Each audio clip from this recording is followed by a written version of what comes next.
Salut à tous, c'est Hugo pour tenter. Et dans cet épisode, j'ai envie de partir avec vous à la découverte du continent ultime. Pas la peine de chercher avec vos GPS, vous trouverez pas. Car là où il est, vos GPS ne vous seront d'aucun recours. Ok, tentez, on est où là? Vous êtes foutu. Si je te donne la question qui est avec ta réponse, tu me donnes la réponse à ma question? Vous êtes en Laurasia. La Laurasia? Mais c'est quoi ça? La Laurasia est le super continent sur lequel vivent les Allosaurus, redoutables dinosaures carnivores de 8 mètres de long. Mais qu'est-ce que tu racontes? Personnellement, depuis que j'ai un GPS, j'ai rarement l'impression d'être perdu, hein, même à l'étranger. Bon, à part quand j'ai plus de batterie. Il faut avouer que c'est pas désagréable. Hein. T'as l'impression d'être un aventurier alors que t'es à 300 mètres de chez toi. J'ai cette même sensation quand je regarde la carte durant le générique de Game of Thrones ou celle du Seigneur des Anneaux. D'ailleurs, dans le Seigneur des Anneaux, je sais pas si vous avez remarqué, mais le Mordor est entouré d'une chaîne de montagnes rectangulaire. Bah honnêtement, je sais pas comment c'est possible, géologiquement parlant j'entends, hein, si quelqu'un a une idée. En même temps, c'est censé se passer dans un monde où la technologie n'est pas hyper avancée. Quand on regarde nos premières cartes du monde, on peut pas vraiment se la raconter non plus. Quand on voit la tête qu'avait l'Amérique du Sud, on se dit qu'au moment de la dessiner, ils avaient d'autres priorités. Hey capitaine, on peut accoster pour prendre des mesures? Quoi? On peut accoster pour prendre des mesures? C'est mort.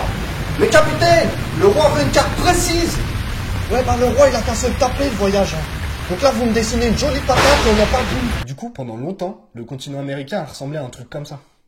Et au XVIe siècle, Abraham Ortelius, en découvrant cette carte, va être frappé par le fait que, quand même, l'Afrique et l'Amérique du Sud, ça s'emboîte hyper bien. Et que si ça se trouve, à l'origine, ils ne formaient qu'un. Mais c'est resté à l'état d'hypothèse, étant donné qu'ils pouvaient pas vraiment le prouver. Donc pendant longtemps, la Terre, pour la comprendre, c'était assez simple. Il suffisait d'envoyer des explorateurs par-ci, par-là, de rassembler les données, et hop, elle n'avait plus de secret pour vous. Si seulement c'était si simple. Il aura quand même fallu plus de 300 ans pour que quelqu'un vienne essayer, je dis bien essayer, de dire que si ça se trouve, c'est peut-être un peu débile de dire que les continents se déplacent pas. Et c'est Alfred Wegener qui s'y est collé, en élaborant une théorie qu'il nommera théorie de la dérive des continents. Donc là, Wegener, confiant, il arrive avec le fruit de ses recherches, la similitude entre les fossiles trouvés au Brésil et les fossiles trouvés en Afrique, la continuité géologique qui existe entre les deux continents, et tout un tas d'arguments qui sont quand même des preuves accablantes. Mais quand tu as une vision qui est installée depuis plus de 300 ans, pour essayer de la remettre en question, tu vas pas les mains dans les poches. T'as intérêt à avoir un dossier en béton. Et le problème, c'est que Wegener, il sait pas trop pourquoi les continents se déplacent. Il sait d'ailleurs même pas trop sur quoi ça se déplace. Donc du coup, il va essayer de broder un truc comme quoi la Lune, les marées, tout ça. Et il va se faire déglinguer à tel point que la théorie de la dérive des continents à l'époque aura autant de crédibilité que pourrait l'avoir aujourd'hui une théorie du complot. Pour rappel, une théorie, c'est pas un truc à l'arrache. Quand vous obtenez l'appellation théorie, c'est que vous avez apporté un ensemble de preuves et de démonstrations qui permettent à la fois d'expliquer des phénomènes passés, mais aussi de les prédire. Il faudra alors attendre 50 ans pour que le moteur de cette dérive soit découvert grâce aux travaux de Mary Tarp. Et ça va bouleverser le monde de la géologie. C'est le traumatisme. Ça va entraîner un changement de paradigme. C'est comme si Mary Tarp avait découvert l'existence des extraterrestres. Et cette découverte va ouvrir la voie vers l'exploration de nouveaux continents. L'aventure commence vraiment avec la découverte de la dorsale médio-atlantique. C'est un des paysages les plus impressionnants de notre planète. Une des chaînes de montagnes les plus longues du monde, qui en plus est constituée de volcans. Elle traverse notre planète de l'Arctique à l'Antarctique. Et bien malgré sa taille, on la connaît que depuis 50 ans. Pourquoi ? Parce que pour la voir, encore faut-il pouvoir se balader dans les profondeurs de l'Atlantique. Les océans ont toujours intrigué, mais les étudier ont toujours été très compliqués. Bon, il y en a bien qui ont essayé de mesurer les fonds océaniques, mais ils y sont allés avec des cordes. Et quand tu sais qu'en moyenne, la profondeur des océans, c'est à peu près 4000 mètres, on comprend vite pourquoi ils arrivaient à la conclusion que les océans n'avaient pas de fond. Les fonds océaniques sont des lieux qui recèlent encore énormément de mystères, et ils peuvent aussi faire peur. Il suffit de voir quelque chose disparaître dans ces profondeurs. C'est seulement avec l'apparition des premiers sonars embarqués sur les bateaux qu'on va pouvoir avoir une vraie idée de ce qui se passe au fond. Et c'est là que Mary Tarp entre en jeu. Mary Tarp, c'est l'exploratrice des temps modernes. Elle va se charger de dessiner les cartes des fonds océaniques en explorant les abysses de l'océan Atlantique. Mais contrairement à ses prédécesseurs, ce sera pas avec ses yeux, mais avec les données récoltées par les sonars. Au fur et à mesure que les bateaux traversaient l'Atlantique, Mary Tarp relevait toujours la même anomalie. Une chaîne de montagnes traversant l'Atlantique dans toute sa longueur. Elle va alors chercher à comprendre ce que ça peut bien être. Et étrangement, cette chaîne de montagnes correspondait parfaitement à la ligne formée par des foyers de tremblements de terre sur lesquels travaillait un de ses confrères. La chance, c'est que cette dorsale peut être étudiée en surface, car elle traverse une île réputée pour ses paysages lunaires, ses volcans et ses tremblements de terre. L'Islande. Et en Islande, ce qu'on observe, c'est que la dorsale est une zone d'écartement. Si vous cherchez à construire un pont, faire passer un câble ou ne serait-ce que accrocher une plaque métallique, vous êtes sûr que ça finira par péter. Et ce qui est observable, c'est qu'au niveau de cette dorsale, le sol s'écarte de 2 cm en moyenne par an. Ligne qui traverse l'Atlantique, volcanisme, tremblement de terre, écartement des plaques. Ça commence franchement à sentir la dérive des continents tout ça. Et franchement, à l'époque, la défendre, c'est un bon moyen de se taper la honte. Mais bon, si Marie Tarp était une avocate et que la dérive des continents était une affaire, ça aurait donné un truc dans le genre. Nous sommes donc devant le tribunal où Marie Tarp va défendre pour la première fois depuis 50 ans l'affaire inespérée de la dérive des continents. Monsieur le juge, mesdames, messieurs les jurés, et l'ensemble des petits rigolos accusant ma cliente de ne pas exister, je viens réparer l'intolérable bévue dont a été victime ma cliente. Et ce afin de restaurer son honneur et lui redonner sa liberté. Car je possède la preuve incontestable de son existence. Je vous demande d'accueillir la ténébreuse, la grande, la sulfureuse ride médio-atlantique. Et c'est là que la théorie de la dérive des continents va être étudiée sérieusement. Et ce qu'on va découvrir, c'est que ce qui dérive, c'est pas seulement des continents, mais carrément des plaques entières, qui peuvent contenir à la fois de la croûte continentale et de la croûte océanique. Le nom de dérive des continents va donc tomber en désuétude et être remplacé par le terme théorie de la tectonique des plaques. Aujourd'hui, les plaques tectoniques, on en recense une quinzaine. Les majeures sont les plaques eurasiennes, africaines, sud-américaines, nord-américaines,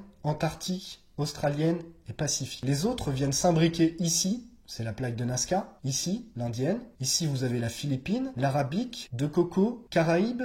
Dans le monde des plaques tectoniques, c'est vraiment comme dans les soap opéras. Dans l'épisode précédent, plaque nord-américaine quittait plaque eurasienne, après avoir découvert qu'elle le trompait avec plaque africaine, qui avait quant à elle quitté plaque sud-américaine en lui avouant son amour pour plaque eurasienne. Mais que se passera-t-il si plaque africaine apprend que plaque eurasienne multiplie les rencontres avec, à la fois, plaque arabique et plaque indienne, ces deux pires ennemis? Qui finira par plaquer qui? La suite, au prochain épisode. Et selon que les plaques se rencontrent, se séparent ou même se croisent, on va avoir tout un tas de conséquences. Comme des tremblements de terre par exemple. De toute façon, les tremblements de terre, c'est même une constante. Si vous voulez augmenter vos chances de vivre un tremblement de terre, le meilleur moyen c'est d'aller vivre en bordure de plaques. Après, grâce à la tectonique des plaques, on va enfin comprendre l'origine des chaînes de montagnes. Vous en avez systématiquement quand deux plaques continentales entrent en collision. Par exemple, les chaînes alpines et himalayennes sont les fruits de la rencontre entre la plaque eurasienne et la plaque africaine d'un côté, et la plaque eurasienne et la plaque indienne de l'autre. Les chaînes de montagne, en général, ça donne plutôt des lignes. C'est pour ça que je disais que dans Le Seigneur des Anneaux, je trouvais ça bizarre que le Mordor soit entouré d'une chaîne de montagne rectangulaire.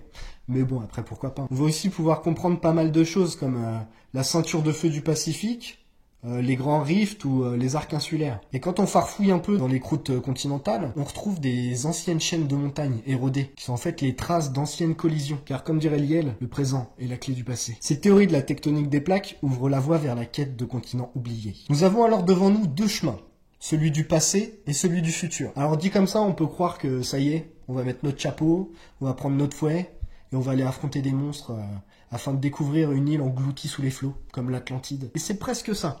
La différence que c'est pas seulement de l'exploration, c'est carrément de la traque. Il faut étudier les traces laissées par les plaques tectoniques durant leur parcours pour ensuite pouvoir redessiner les cartes du passé. Et le travail avance. Aujourd'hui, on est capable d'avoir une petite idée de l'évolution des continents au cours des temps géologiques. Si on reprend notre abscisse qui découpe l'histoire de la Terre en 4 éons, avec l'Adéen, l'Archéen, le Protérozoïque et le Phanérozoïque, et qu'on arrête l'évolution des continents à plusieurs temps T, on obtient ça. Il y a la Pangée, il y a 200 millions d'années, la Pannotia, il y a 600 millions d'années, la Rodinia, il y a 1,1 milliard d'années, la Columbia, il y a 1,7 milliard d'années, le Kenorland, il y a 2,7 milliards d'années, l'Ur, il y a 2,8 milliards d'années, et enfin, le Val-Barin, il y a 3,6 milliards d'années. Du coup, ça en fait des terres à explorer. Avec une petite chose à noter, c'est que la vie est apparue sur les continents ici. Donc sur la Pannotia, la Rodinia, la Columbia, le Kenorland, l'Ur et le Val-Barin,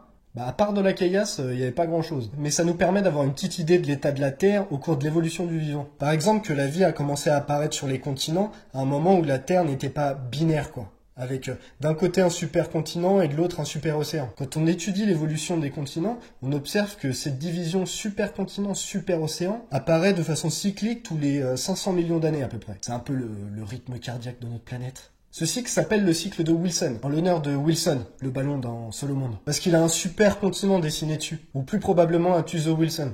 un géologue qui a énormément apporté à la théorie de la tectonique des plaques. Donc tous les 500 millions d'années à peu près, vous allez avoir l'apparition d'un supercontinent qui va regrouper tous les continents. Et entre les deux, vous allez avoir un état intermédiaire avec un supercontinent éparpillé un peu partout à la surface du globe. Comme aujourd'hui par exemple. Ou juste avant la Pangée, vous aviez la Laurasia et le Gondwana. La théorie de la tectonique des plaques va donc nous permettre de comprendre pas mal de phénomènes. Mais comme toute théorie qui se respecte, elle va également nous permettre de faire des prévisions. Et l'une de ces prédictions, c'est qu'un jour, nos continents formeront de nouveau un supercontinent, le continent ultime. Et selon les scénarios, il s'appellera l'Amazie ou la Pangée ultime. Voilà, c'est la fin de cet épisode. En attendant le prochain, n'hésitez pas à partager, à liker, à vous abonner. Vous pouvez même me rejoindre sur la page Facebook ou Twitter, ou même laisser vos commentaires en bas de cette vidéo, ça fait toujours plaisir. Je vais essayer de vous mettre des liens dans la description, histoire que vous puissiez creuser les sujets que j'ai pu aborder dans la vidéo, si vous voulez vous arrêter à un tenter. Allez, à très bientôt pour la prochaine vidéo.